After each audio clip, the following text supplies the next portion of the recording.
Hello everybody and welcome back to the channel, and today we are taking a look at another version of the trackir headsets from RJSimtech. Now we are going to not only be comparing two different configurations, we're also going to be talking about why I'm making these videos, guys, and that's where we're going to start with. So stick around, you guys will hopefully find some information that is useful to you whether you go with this particular product or not. If you are interested in acquiring any of my Overkills tutorial guides for Microsoft Flight Simulator, please consider joining me on Patreon. Patreon subscribers level tier 2 and above have access to all of my guides, as well as any future updates and future guides that will be coming down the road. Link to Patreon can be found in the description below.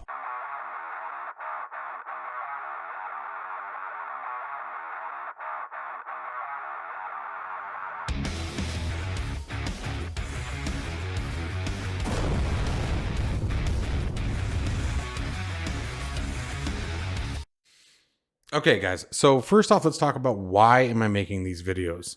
The reason why I am so hyper-focused on this, if you guys go back in my channel history, I've actually done a couple DIY builds of trackir headsets as well, where I actually did my own 3D printing, my own wiring, showed you guys how that you can make these things for, a fraction of what they are costing online, a fraction.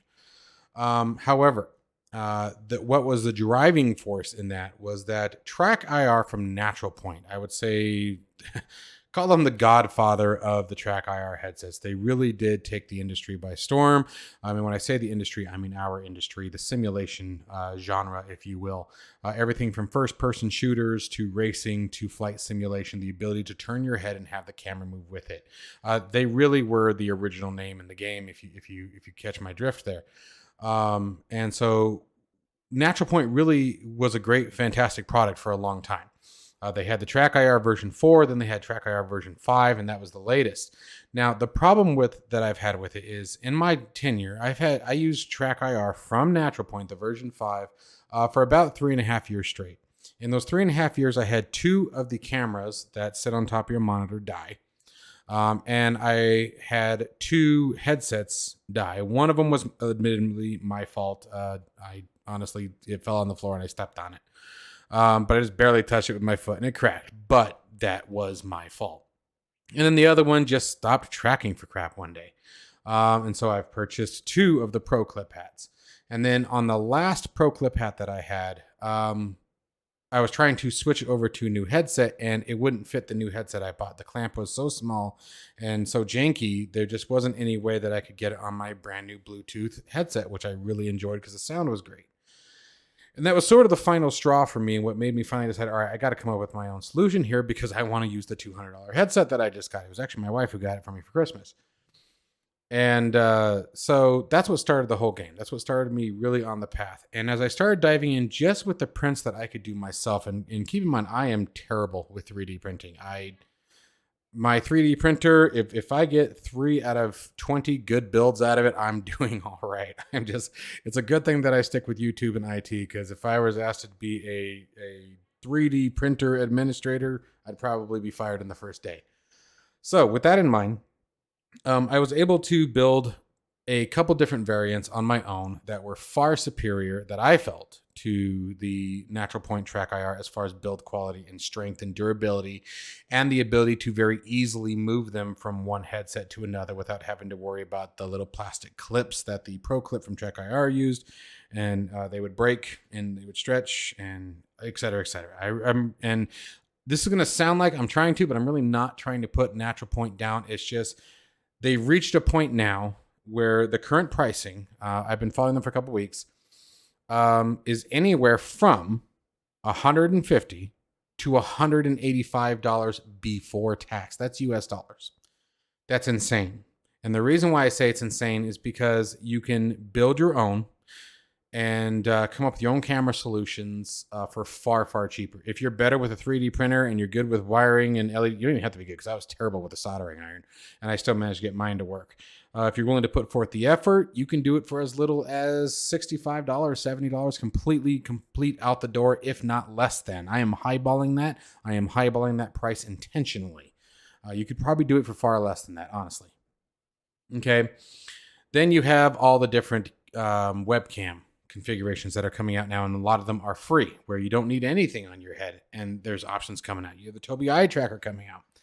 And so the reason why I'm focusing on this right now is because trackir is far too expensive for what it does now and for what the market options are, such as these configurations from RJSimtech. Okay. And so now, if you guys haven't seen my previous video on this, I will make sure there's a link to it down in the description below where I show the ultralight off. The ultralight is still my favorite. So let's move on up here to the catalog. You guys can see the two configurations. This is the one that I reviewed last time in the previous video. Again, a link to that video will be down in the description below. It's extremely wonderful. I love everything about it. It's completely 100% wireless. It has almost 72 hours of gameplay. I finally intentionally did not charge, and it was about the 4th day of not being charged where it finally died on me. And the cool part was that I have a long enough USB-C cable. I just plugged it in and kept playing. And it lets you play while it's charging. Now, if I were to say total time, I would guess somewhere in the area of 12 to 18 hours is what the gameplay time was. But it's really hard to say. And there was one night where I left it on sitting on my desk for 2.5 hours of that. So but it was more than adequate. And then again, the ability to simply plug it in when it died and keep on going about my day and play and have a good time was great. One of the things I will recommend while I'm on that subject, if you guys have a portable USB battery charger, it is a fantastic solution for this. If your headset ever dies, your trackir dies, and because you didn't charge it, simply have one of those rechargeable batteries that you can put in your pocket or something, or sit down next to you, maybe right behind your butt cheeks, and then have that USB cable plugging into the back of it. You're back on your way and playing, and it's charging, and you're good to go. So it's a very nice backup. It offers sort of a backup solution there. Just a tip. And the one that we're going to be reviewing today is this guy here, which is the V3. Okay, now there's a few differences here, but you guys will definitely see what we got going on here. Okay, now a link to these guys, to the purchases, you guys can see these are actually from Etsy, and I will be showing you guys how to do those. But it looks like actually he's got his own website. Looks like this is working just fine. Let me check this real quick. See where it takes us. Oh no, it's working just fine. So he's got his own website. So I'll just leave a link to that down in the description, guys, and we'll keep things nice and easy. Now, I'm going to show you guys some video footage in comparison of the two, but let's talk about the two biggest differences that I've noticed right away. This version, the V3, it is a bit cheaper. It's about $9 cheaper, but it is also a bit heavier. And I want to say a bit, I stress the word bit. Not a lot, not, oh, it's really noticeable. A bit. It's just a bit heavier, and that's because it has a slightly larger battery in it. So it has a bit longer playtime, a bit larger battery. I used it for now 2 days straight, almost 3. I never got any neck fatigue. When I first put it on, I could notice the weight difference on that side, but that was because I was used to the ultralight. There is definitely a difference. If you put the two in your hand, you can definitely feel the weight difference. But the tracking is absolutely the same as the one from the previous video. I mean, I had to literally strain my neck to the point where my chin was almost touching my shoulders. I'm sitting here talking out the side of my mouth, thinking that you guys can see me. And the cameras did not, or the LEDs did not lose tracking. I can go full up. I can go full down with my head, and I did not lose any tracking. Shoulder to shoulder with my chin, did not lose any tracking. I think the only time it lost tracking was when I went far left, okay, because the LEDs sit on the left side of your face, and I'm an Italian, which means I have a naturally big dome, and I think my face literally blocked the LEDs because I was turning so far to the left. Okay, so that was the only time I lost tracking, and I can tell you right now at that point, I couldn't see the monitor if I wanted to. So now where this comes into play, I want to address a point that someone else brought up, was that if you're turning your head far enough where you can't see your monitor anymore, what's the point? I have a 49-inch super wide monitor. Okay, so it actually works really nicely for me because I can simply look to the far right of or left of my monitor, and it works great. Far right of my monitor, I might be looking behind my plane, etc. Right, and then it really just depends on what kind of movement you're looking for. I like a more 1-to-1 ratio as much as I can get it. So the wider field of view of the LEDs that come with this particular headset is very, very convenient and allows you to really fine tune the tracking and the limitations to how far you want the camera to turn based on your head position. And what I really enjoy is like when I'm thinking about the forward instrument panel, I like to be able to turn my head as I normally would, but keeping my eyes obviously centered on the screen, and be able to flip those switches as necessary. And then when I need to make the extreme movements, I can turn a bit further, almost to where it's uncomfortable. But that's when I get to the extreme aft, right? When I'm looking at the tail, when I'm looking at, if I'm in a dogfight on DCS, where I'm really trying to look behind me or look up high, and having where these really come into a very what's the word I'm looking for? Advantageous point is, for example, that scenario. You're looking aft, right? So you need to turn your head far to one direction or the other, and then maybe you're also looking up or down. Maybe you're in a roll and you're looking at something. That's where it becomes really cool. Is that you have that full range of motion that you can really bend the saturation curves to your liking, and not having to worry about whether or not the LEDs are going to lose tracking.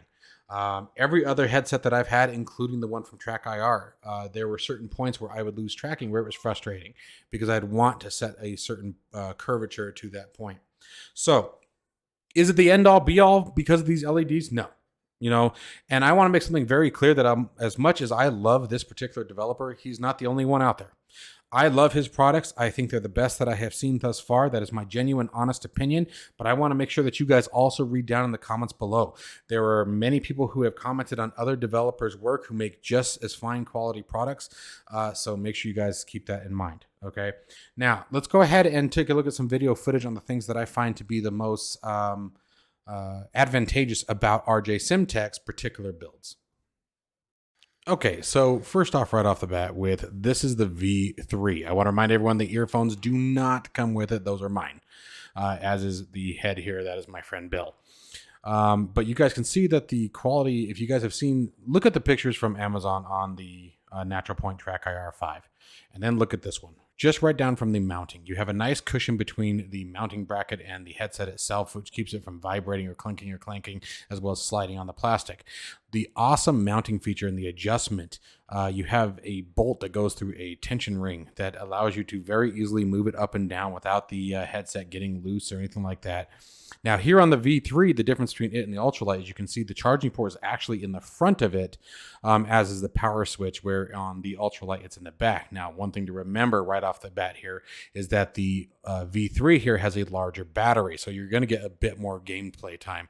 Here you can see with the headset on, you can sort of see the purple LEDs there operating, but here you guys can see what I'm talking about as far as the motion goes. Now, don't mind Bill's head there. I promise he's perfectly fine, but you can see it's very, very easy to move these, and yet it is very, very stiff. Hard to explain. It holds its position at any angle without hesitation. You guys can tighten it if for any reason you need to. It's got an Allen key in the front of it and just a locking nut in the back. But I have yet to see that, and I wiggled the crap out of it on purpose to see if it would break free. Here are the two headsets side by side here, or I should say top and bottom. Right there is the ultralight that you're seeing now. So you guys can see the difference between the builds. But if you compare these to, like, example from the Natural Point, the trackir 5, the builds are significantly stronger, much more durable, much more comfortable and sleek looking. Really a fantastic configuration and completely wireless. I love these configurations. All right, guys. Well, that is going to wrap up this video about the version 3 IRTrackStar version 3, from RJSimtech. Now, I will also be doing a giveaway to Patreon subscribers after the 1st of the month. So after September 1st, I will be giving away a copy of the version 3 to a Patreon subscriber chosen at complete random. So if you guys are interested in that, and if you're already a Patreon subscriber, best of luck to you guys, and thank you all for the support. We will have actually quite a few giveaways coming here in the coming weeks on the channel for both YouTube subscribers and Patreon subscribers alike. So stick around for that, guys. Again, thank you all so much for the continued support. I can't stress enough, I never expected the channel to hit the direction it's starting to hit. We're approaching 30,000 subscribers. That is a huge milestone that I just never saw coming. Thank you guys so much, and bless you all, and I will see you all in the next one.